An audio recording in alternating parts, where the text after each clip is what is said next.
프리스코 주지사가 유아 교육 및 개발을 전담하는 새로운 내각 수준의 주 기관을 창설하는 법안에 서명했습니다. 라스베가스에서 또 총기 난사 사건이 발생해 여성 2명을 포함해 5명이 숨지고 13살 소녀 1명이 중태에 빠지는 등 하루가 멀다 하고 총기 범죄가 잇따르고 있는데요. 이처럼 끊이지 않는 총기 범죄의 심각성에 대해 미 공중보건 최고 책임자가 이례적으로 경고하고 나섰습니다. 온라인 게임에서 논쟁을 벌인 뒤 현실에서 상대를 망치로 폭행한 20대 한인 남성이 살인 미수 혐의로 구속됐습니다. 바이든 행정부가 7월 1일부터 학자 융자금의 월 상환금을 절반으로 낮춰주려던 세이브 플랜이 발효를 불과 일주일 앞두고 연방 법원들에 의해 전격 제동이 걸렸습니다. 하나센터가 하나 어울림 행사를 이달 29일 개최합니다. 시카고 은퇴 목사회가 지난 20일 버너닐에 소재한 공원에서 연례 피크닉 겸 야외 예배를 가졌는데요. 시카고 목회 30년을 뒤로하고 떠나는 회장 이종영 목사의 송별회도 함께했습니다. 미 전역에서 판매된 유명 아이스크림 70개 제품이 리스테리아균 오염 가능성으로 대규모 회수 조치됐습니다. 신용카드 회사인 비자와 마스터카드가 미국 내 가맹점들과 맺은 카드 수수료 인하 합의가 법원의 승인을 얻는데 실패했습니다. 전자상거래 업체 아마존의 연간 최대 할인 행사인 프라임데이가 다음 달 16일에서 17일 진행됩니다. 지난 4월 미국의 주택가격이 역대 최고 수준을 경신한 것으로 나타났습니다. 이상 이 시각 주요 뉴스입니다.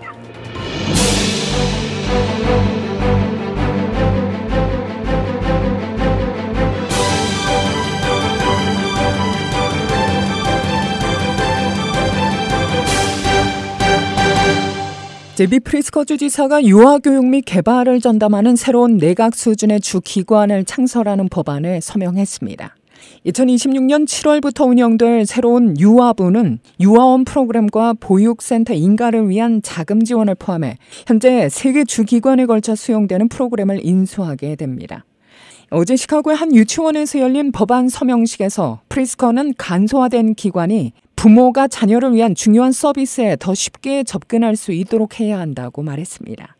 이 법안에 따르면 새 기관은 주교육위원회의 조기 영유아 블록 보조금 프로그램을 인수하게 되며 이 프로그램은 미취학 아동 교육 및 예방 이니셔티브 프로그램, 아동보육 지원 프로그램, 가정방문 프로그램, 현재 인적서비스부에서 관리하는 조기 개입 서비스, 그리고 아동 및 가족 서비스부에서 관리하는 타가시설 허가 등을 담당하게 됩니다. 라스베가스에서 또 총기 난사 사건이 발생해 여성 2명을 포함해 5명이 숨지고 13살 소녀 1명이 중태에 빠지는 등 하루가 멀다 하고 총기 범죄가 잇따르고 있습니다. 현재 경찰은 50대 용의자가 대치 끝에 스스로 목숨을 끊었다고 전했는데요.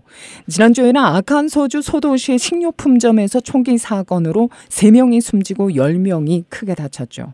올해 들어서만 4명 이상의 사상자가 난 총격 사건이 240건에 육박하면서 미국 사회는 큰 충격에 빠졌습니다.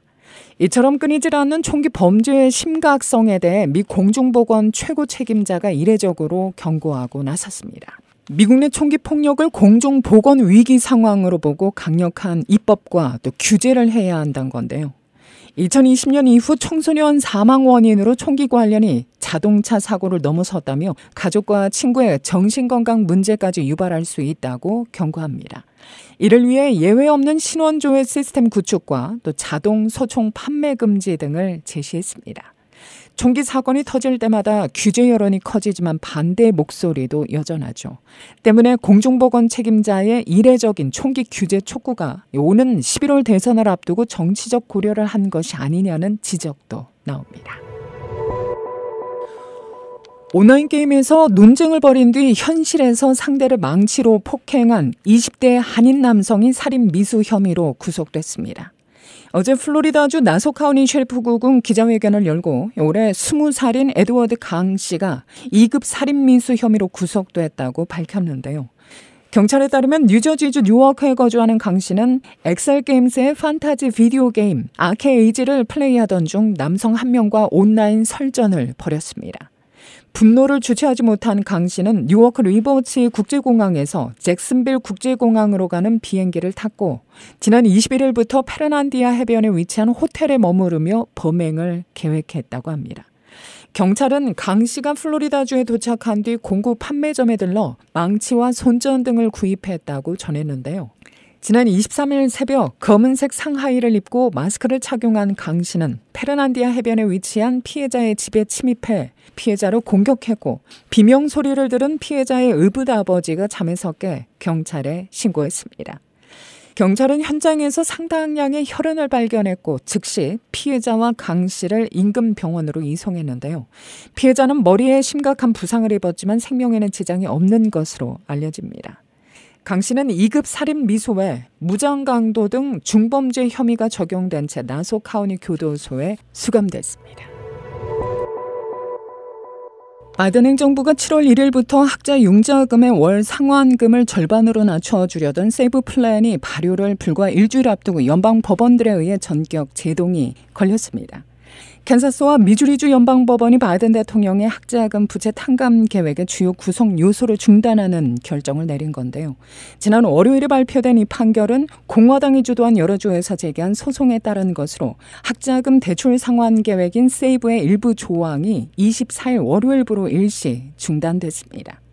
바이든 행정부의 광범위한 학자금 부채 탕감 노력의 일환인 세이브 계획은 연방 학자금 대출의 일부를 취소해 자격을 갖춘 학생들에게 상당한 재정적 구제를 제공하는 것을 목표로 하고 있죠. 하지만 이 이니셔티브는 논쟁의 대상이 되어왔으며 최근 이런 사법적 개입으로 이어진 법적 문제를 불러일으켰습니다.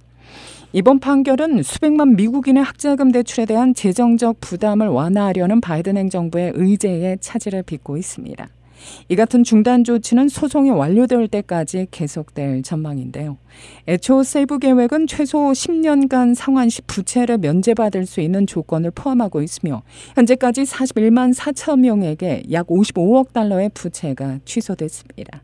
그러나 이번 판결로 인해 추가적인 부채 취소는 불가능하게 된 건데요. 또한 세이브 계획의 이외의 조항들도 실행이 차단된 상태입니다. 이에 따라 7월부터 대출자 수백만 명의 월 납부금이 삭감될 예정이었지만 진행 여부는 현재 불투명해 보입니다. 미 전역에서 판매된 유명 아이스크림 70개 제품이 리스테리아균 오염 가능성으로 대규모 회수 조치됐습니다. 지비치와 프렌들리, 허쉬 등 브랜드의 아이스크림을 제조하는 토털리쿨사 측은 일부 제품에서 식중독균인 리스테리아균에 오염될 가능성이 제기되었다며 현재 자발적 리콜을 실시한다고 밝혔습니다. 리콜 대상은 토털리쿨에서 생산한 에블린 프로즌 베이커리 제품들과 AMA 프루츠, 제니스, 컴벌랜드 팜스, 말코, 허쉬스 아이스크림 제품들이 포함됐습니다. 당국은 리스테리아균에 감염될 경우 고열을 동반한 심한 두통이나 근육 경직, 복통, 설사 등의 증상이 나타날 수 있으며 특히 어린이나 노인, 임산부에게는 치명적인 피해를 일으킬 수 있다고 경고했습니다. 한편 FDA는 해당 제품을 구매한 고객은 즉시 폐기하거나 환불 또는 반품할 것을 권고했는데요. 관련 문의는 전화 410-363-7801로 연락하면 됩니다. 하나센터가 하나 어울림 행사를 이달 29일 개최합니다. 이날 오전 11시부터 오후 2시까지 4300 노스 캘리포니아 애비뉴에 위치한 하나센터 시카고 사무소에서 진행될 이번 행사는 서로 더 알아가고 또 함께 이룬 하나센터의 성과를 축하하며 다가오는 회계 연도를 위한 비전을 나누는 자리로 마련됩니다. 또한 최근에 시작된 커뮤니티 설문조사 예비 결과를 논의해 하나센터가 어떻게 활용해 운영할 수 있을지를 참석자들의 의견을 청취하는 기회도 갖게 되는데요. 하나센터는 여러분의 경험과 통찰력, 지혜는 하나센터에게 매우 중요하다며 한인 커뮤니티의 미래를 모두가 함께 만들어갈 수 있기를 기대한다고 전합니다. 당일 행사장에는 참석자들을 위한 한국 음식과 타코 등도 준비될 예정입니다. 주차는 캘리포니아 애비뉴와 하나센터 맞은편 아너파크에 무료로 가능합니다. 행사 관련 보다 자세한 정보는 멜로디 킴 이메일 mkim3@hanacenter.org로 문의하면 됩니다. 한편 하나센터는 주택 소유자로서 유지 비용 감당이 힘들거나 정부 보조 임대 아파트 신청, 또 혹은 빚 관리 및 크레딧 교정 과정에 대한 도움이 필요한 주민들을 위해 주택 프로그램 워크숍을 개최합니다. 워크숍은 영어, 한국어, 스페인어로 진행되며 온라인 또는 하나센터 시카고 사무실을 방문해 대면 참여할 수 있는데요. 워크숍은 차압과 압류 방지, 임대주택, 재정관리 등 3가지 파트로 나눠 진행합니다. 사전 등록은 필수이며 예약에 한해 연방주택국 인증주택 3당사가 시카고나 북부사무소 또는 화상으로 매일 상담을 진행합니다. 워크숍 관련 보다 자세한 내용은 773-583-5501로 문의하면 됩니다. 미국의 신용카드 회사인 비자와 마스터카드가 미국 내 가맹점들과 맺은 카드 수수료 인하 합의가 법원에 승인을 얻는데 실패했다고 로이터 통신 등이 보도했는데요. 보도 내용에 따르면 뉴욕 동부연방법원의 마고 브로디 판사는 카드사와 카드 가맹점 측 간에 이루어진 카드 수수료 관련 합의를 승인하지 않는다고 결정했습니다.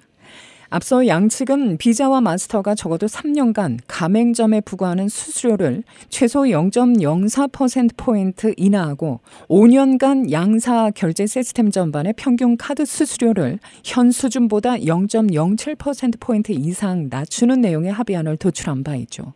나아가 가맹점은 비자 마스터카드를 결제하는 고객에게 별도 비용을 청구할 수 있으며 카드별 수수료율에 따라 해당 청구 비용을 조정할 수 있도록 했는데요. 가맹점 업계는 이번 합의가 이행될 경우 5년간 가맹점이 아낄 수 있는 카드 수수료가 300억 달러에 달할 것으로 추산한 바 있습니다. 미국 내 비자 마스터카드의 결제 수수료는 통상 2% 안팎입니다. 같은 카드사가 발급한 신용카드라도 카드 브랜드에 따라 수수료율이 차이가 있지만 가맹점은 고객에게 수수료율이 낮은 카드를 이용하도록 유도하는 행위가 금지돼 왔습니다. 가맹점 업계는 이 같은 금지 규정이 평균 수수료율을 높여온 주된 요인 중에 하나라고 지목해 왔는데요. 카드사와 가맹점 간의 수수료를 둘러싼 이 법적 분쟁은 2005년부터 20년 가까이 지속돼 왔으며 업계 안팎에서는 이번 합의로 장기간 분쟁을 끝낼 것이라는 기대가 나온 바 있습니다. 전자상거래 업체 아마존의 연간 최대 할인 행사 프라임데이가 다음 달 16일에서 17일 진행됩니다. 아마존은 제10회 프라임데이 이벤트가 7월 16일과 17일 양일간 개최된다고 밝혔는데요. 프라임데이 할인은 미국과 한국을 포함한 전 세계 23개국에서 아마존 프라임 서비스로 구독하는 회원을 대상으로 진행됩니다. 이날 정오거래에서 아마존의 주가는 1.38% 상승한 188달러 14센트를 기록했는데요. 아마존의 주가는 올해 들어 약 20% 상승한 상태입니다. 어도비 애널리틱스에 따르면 지난해 7월 아마존의 프라임데이 기간 중 미국 내 총 온라인 매출은 127억 달러로 사상 최대치를 기록했죠. 아마존은 당시 이틀간 3억 7,500만 개의 품목을 판매했습니다. 이는 2022년 3억 개에서 증가한 수치입니다.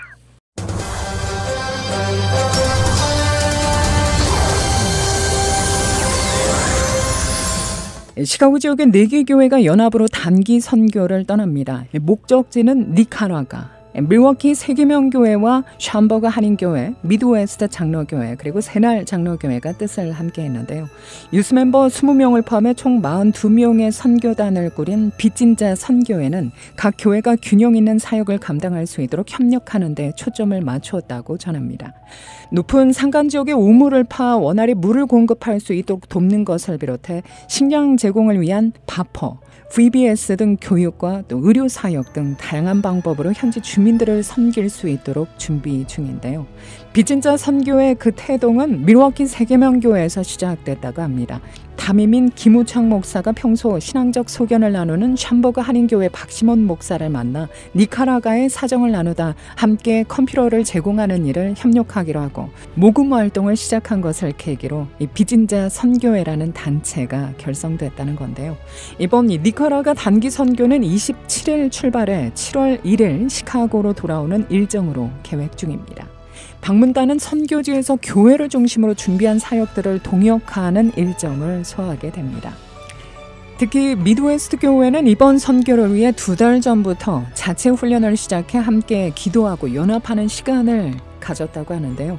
빚진 자 선교회 측은 오랜 팬데믹으로 선교에 대한 열정이 식어가는 분위기였는데 이번 훈련을 통해 교인들이 선교적 비전을 빌드업하는 소중한 계기를 맞게 됐다며 이번 4개 교회 연합 선교가 시카고에 더 많은 교회들이 참여할 수 있는 마중물이 될 수 있기를 소망한다고 전했습니다. 한편 빚진 자 선교회는 지난 23일 주일 오후 4시 미드웨스트 장로교회에서 니카라가 선교를 앞두고 연합 파송 예배를 드리며 각 교회가 준비한 사역 활동과 방향을 소개하는 시간을 가졌습니다. 시카고 은퇴목사회가 지난 20일 버너닐에 소재한 공원에서 연례 피크닉 겸 야외 예배를 가졌습니다. 많은 회원들이 참가한 가운데 예배와 친목, 경품 등 다채로운 프로그램들이 진행됐는데요.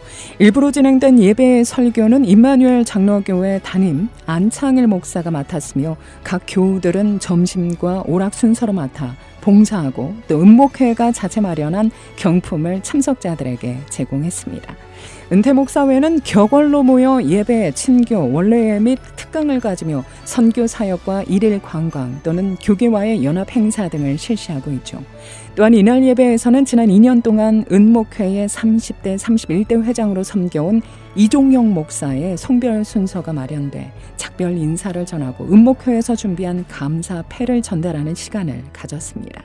이 목사는 오랜 세월 시카고 교계에서 존경을 받아온 지도자 중에 한 사람으로 한국에서는 경북대 장로의 신학대학원을 졸업한 후 1974년에 미국 유학길에 올라 예일대에서 신학 석사, 버지니아 리치몬드 소재 유니온 신학교에서 교회사 전공으로 박사학위를 취득했습니다.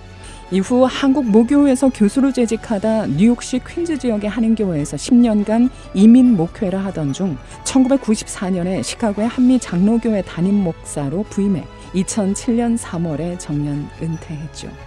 한편 피스 USA 소속된 이 목사는 65세 은퇴 후에도 에티오피아에서 3년간 교육 선교사로 자비량 사역을 했고 탁월한 목회 리더십으로 미준의 담임 목회자가 공석인 5개 교회에 초빙돼 임시 담임을 지낸 후 2018년 시카고로 들어와 지난 3년여간 은퇴 목사회의 부회장과 회장으로 섬기며 시카고 지역의 한인 교계와의 연대 강화 및 후배 목회자들을 격려하는 일에 앞장섰습니다. 이 목사는 지난 30년간 시카고 교계 및 한인사회에서 받은 사랑과 격려, 기도를 마음속 깊이 간직하겠다며 시카고의 모든 동포들의 축복과 안위를 기도했습니다. 이 목사는 백남선 사모아의 슬하에 삼녀를 두고 있습니다.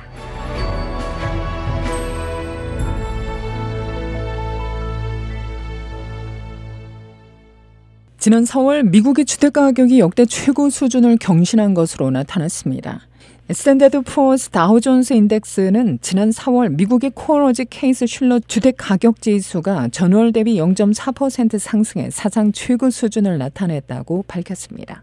1년 전 같은 달과 비교해서는 7.2% 상승했습니다. 이 지수는 미국 내 20개 주요 도시들의 평균 집값을 측정해 산출합니다. 도시별 전년 동기 대비 상승률을 보면 샌디에고가 10.3%로 가장 높았고 뉴욕이 9.3%, 시카고가 8.7%, 로스앤젤레스 8.6%, 클리브랜드 8.5% 등으로 뒤를 따랐는데요. 고금리로 기존 주택의 매물 공급이 줄어든 게 집값 상승세 지속의 주된 배경으로 작용하고 있습니다. 다만 이 집값 상승세의 모멘텀은 다소 둔화했다는 평가가 나옵니다.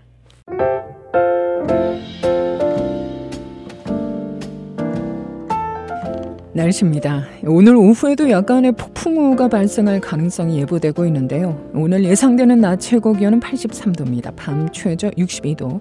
내일은 다시 맑게겠지만 비교적 건조하게 느껴질 것 같습니다. 낮 최고 기온은 76도, 밤 최저 64도가 예상됩니다. KBS 모닝 포커스 데일리 뉴스는 삶을 마무리하는 순간을 여러분과 함께합니다. 가장 저렴한 비용과 신뢰를 바탕으로 정성을 다하는 줄리심 장의사, 최신 학문과 기술 연마를 통해 최상의 치료로 보답하는 김광수 치과, 모든 보험을 원스톱으로 해결해드립니다. 한인사회를 위한 박상화 종합보험, 최고의 상품으로 소비자의 행복을 책임지는 영신건강 제공으로 함께합니다. 이상으로 데일리 뉴스를 마칩니다. 진행의 김수현이었습니다. 오늘도 하나님의 큰 위로와 축복이 함께하기를 소망합니다.